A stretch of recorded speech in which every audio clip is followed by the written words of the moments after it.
Hello everyone, আসসালামু আলাইকুম। আমি মরিয়ম বেনজির আসাম থেকে বলছি। আশা করছি যে যেখান থেকে আজ আমার ভিডিওটি দেখছেন, আল্লাহর শেষের রহমতে ও বারাকাতে সবাই ভালো আছেন, সুস্থ আছেন। তো আলহামদুলিল্লাহ আমরাও খুব বেশি ভালো আছি। তো বন্ধুরা, আজ আবারও এসে গেলাম আপনাদের সামনে আরও একটা নতুন ভিডিও নিয়ে। আশা করছি ভিডিওটি দেখে আপনারা সবাই ভালোবাসা দিবেন আর আমার পাশে থাকবেন।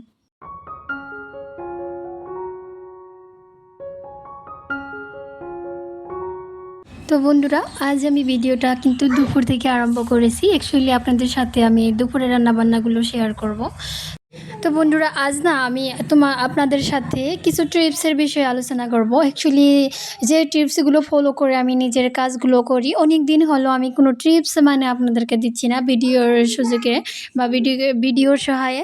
তো বন্ধুরা, এই টিপসগুলো কিন্তু যারা নতুন রাঁধুনি আছে তাদের কিন্তু খুব কাজে দেবে। তো এই যে দেখেন, আমি যে আজ যে রান্নাটা করছি খুব সহজে, যা বস্তু আপনাদের ঘরে আছে, যা মশলাপাতি আপনাদের ঘরে আছে, সেই সব মশলা দিয়ে কিন্তু খুব সুন্দর একটা রেসিপি তৈরি করতে পারবেন। তো রেসিপিটা অন্য কিছু মশলা না, যা জিরা, হলুদ, ধনিয়া, যে লঙ্কার গুঁড়ো, এগুলো দিয়েই বানানো হয়। কিন্তু এই রেসিপিটা আপনাদের সাথে কীভাবে শেয়ার করব দেখেন। ফার্স্টে কী করবেন, আপনারা সবজিটা, কাঁচা যেগুলো সবজি থাকে না, ওগুলো ভালো করে মশলা না দিয়েই ভালো করে ফার্স্টে ফ্রাই করে নেবেন। তারপর যখন গন্ধটা চলে যাবে, তার একটু পর নিমক দিয়ে তারপরে যেগুলো মশলাপাতি আপনারা ইউজ করেন ওগুলো দিয়ে সুন্দর করে ভালো করে ভাজে নেবেন। ভাজে নিলে তাতে কী দেখা যায়, মশলার যেগুলো কাঁচা গন্ধটা বা এই যে সবজির কাঁচা গন্ধটা কিন্তু সুন্দরভাবে চলে যায়। তখন কিন্তু সবজিটা খাইলে খুব ভালো লাগে। তো আমি যেহেতু ছোটো মাছের রান্না করছি, তো এই ছোটো মাছটা আমি কিন্তু একদম সবজিটা নামানোর 10 মিনিট আগে দিয়ে দিব। কারণ যদি আগেই মাছটা আমি দিয়ে দিই তাহলে কিন্তু মাছটা একদম গলে যাবে, তার কোনো উদ্দেশ্য পাওয়া যাবে না।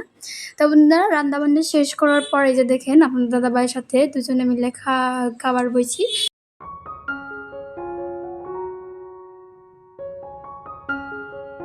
অনেকদিন পর কিন্তু আমরা দুজনে একসাথে খাইতে বসলাম। ভালোই লাগে এরকম করে দুপুরের যদি লাঞ্চটা দুজনে একসাথে করতে পারি তাহলে কিন্তু খুব ভালো লাগে। আমি জানি না অন্যদের কথা, কিন্তু আমি নিজের কথা বলছি। আমি যদি আমার হাসব্যান্ডটাকে সবসময় খাওয়ার সময় যদি একসাথে খাইতে পারি, আমার কিন্তু খুব একটা শান্তি পাওয়া যায় মনে। অল্প খাইলেও কিন্তু আমার মনে একটা শান্তি পাওয়া যায়। তো যাই হোক, সবসময় ট্রাই করি আর নিজের হাসব্যান্ডকে মানে ভালো-মন্দ কিছু বানিয়ে খাওয়ার জন্য। তো আজ না বিশেষ কিছু নেই। লেবু নিয়েছি আর এই যে ডাল আর যে সবজিটা বানাইছিলাম, ছোটো মাছের সবজি, তো ওগুলো দিয়ে ভালো করে খাইছি আর দুজনে মিলে।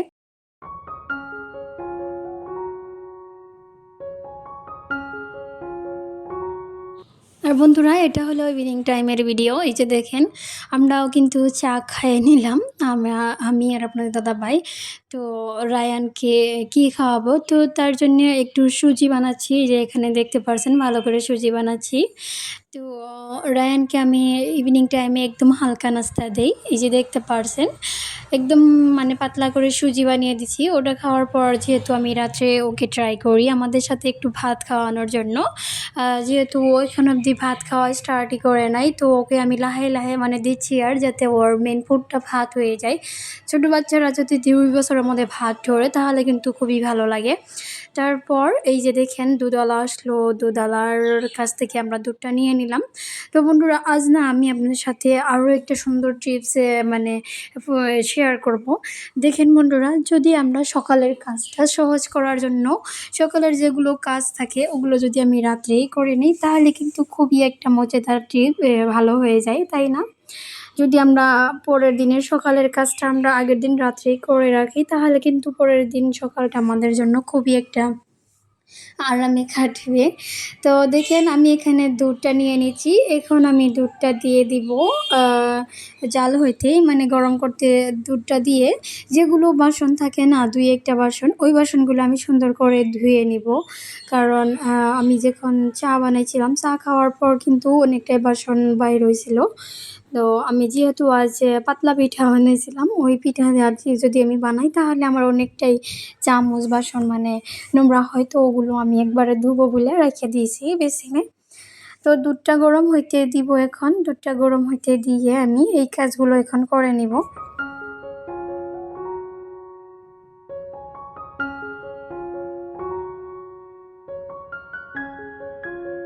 আর বন্ধুরা এই টিপসগুলো যদি যারা নতুন সংসার শুরু করছেন, নতুন সংসার জীবন, তাদের জন্য কিন্তু খুবই একটা মানে ভালো টিপস। ওরা যদি এই টিপসগুলো ফলো করে কাজকর্ম করে তাহলে কিন্তু খুব সহজে নিজের সংসারটাকে ভালো করে মানে বুঝিয়ে নিতে পারবে। তো এখানে দেখতে পারছেন কয়েকটা যে বাসন ছিল, তো ওই বাসনগুলো আমি সুন্দর করে ধুয়ে নিচ্ছি এখানে। বন্ধুরা আমি কিন্তু রাতের বাসন বেশিরভাগ সময় এই যে ধুয়ে ফেলি, কারণ সকালের জন্য রাইখে দেই না। আর এটা রাখতে খুবই খারাপ, এটা হাদিসেও আছে।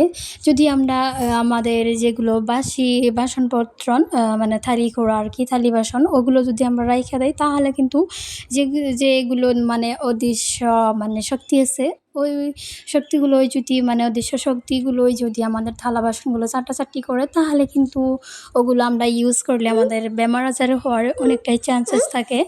তো বন্ধুরা আপনারা সবাই মানে ট্রাই করবেন রাতের যেগুলো মানে বাসন বর্তন থাকে থালি কড়া ওগুলো যদি ভালো করে না ধুইতেও পারেন, হালকাভাবেও ধুয়ে রাখতে পারেন তাহলে কিন্তু খুবই ভালো হবে। আর এই যে দেখেন আমি একটু একটু করে সারা বাসন বর্তন ধুয়ে নিচ্ছি।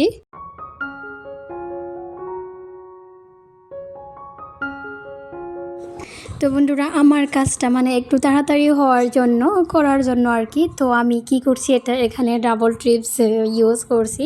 এই যে দেখেন আমি যে কয়েকটা বাসন ধুইছি তার মাঝে কিন্তু আমার ভাতের কুকারটাও ধুয়ে ফেলেছি। তো ভাবছি ভাতের কুকারটা যদি ধুয়ে ফেলেছি, এখানে আমার কয়েকটা বাসন আরও আছে, তো ওগুলো ধুইতে ধুইতে যাতে আমার ভাতটাও হয়ে যায়। তো যার জন্যে আমি এখানে ভাতটা বসিয়ে দিচ্ছি। দেখতে পাচ্ছেন ভাতটা এখানে হইতে থাকবে আর ওইখানে কিন্তু আমার বাসনগুলোও ধোয়া হয়ে যাবে। তাই ভাবছি ভাতটা সুন্দর করে বসাইয়ে দেই, ধুয়ে একসাথে দুটা কাজ যদি হয়ে যায় তাহলে কিন্তু খুব ভালো হয়ে যাবে। কারণ এখন সময়ও কিন্তু অনেকটাই হয়ে গিয়েছে রাত। আর বাচ্চার যেহেতু ছোটো বাচ্চা আছে ওকেও খাওয়াইতে হবে, তো আমি ওকে যেহেতু ভাবছি আজ রাত্রে একটু ভাত খাওয়াবো, যার জন্যে এই যে দেখতে পাচ্ছেন আমি ভাতটা বসায় দিলাম। 8:30-এর দিক দিয়ে যদি ভাতটা হয়ে যায় তাহলে কিন্তু 9টার দিক দিয়ে আমার বাচ্চাটা ঘুমিয়ে পড়ে। ওকে আমাদের সাথে একটু ভাত খাওয়ায়ে ঘুমিয়ে দিতে পারবো। তাই আমি কিন্তু সবসময় কিন্তু ইউজ করি এই টিপসগুলো। তো আপনারা যদি ট্রাই করেন, যদি কাজগুলো একসাথে 2-3টা কাজ করার মানে চান তাহলে কিন্তু আপনাদের বেশিরভাগ সময় কাজে দিতে লাগবে না। তো আমি কিন্তু এই টিপসগুলো ফলো করি, একসাথে 2-3টা কাজ করি। একদিকে আমি দুধটা বসায় দিচ্ছি, আরেকদিকে ভাত বসায় দিচ্ছি, দুটো কাম আমার হয়ে গেল একসাথে। এদিকে কিন্তু আমার এই যে বাসনগুলো ধোয়া হয়ে গেল।